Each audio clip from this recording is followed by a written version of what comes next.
countless of people, they're just suffering so bad with a mortgage they can barely stand to have.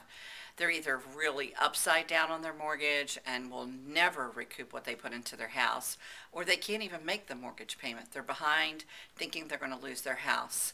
This is Augie Anderson, and I am a distressed property expert. My experience is not just with short sales, but also with loan modifications, deed in lieu of foreclosure.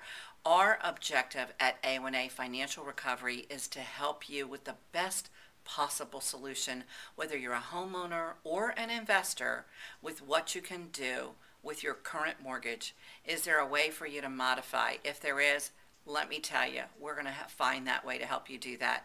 If you can't modify, then perhaps selling short is the better alternative for you. What if you can't sell short either? There's lots of condos that have issues because they're too heavily investor burden and the assessments aren't paid. So those might require a deed in lieu of foreclosure. So all these options, we know they're confusing.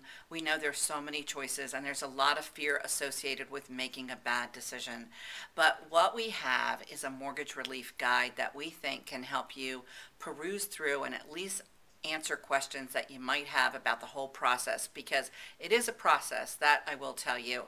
So if you go to A1AMortgageReliefPlan.com, you can get this complimentary guide. There's no cost, there's no obligation. It's just something to help the folks out there that are struggling in mortgage misery. Make it stop. There is a light at the end of the tunnel, and I'm here to tell you, it's not a train. It's the light that's guiding you to get mortgage relief. This is Augie Anderson, the ePro advisor, the financial advisor, helping all those that we can with mortgage relief. We'll see you on the web.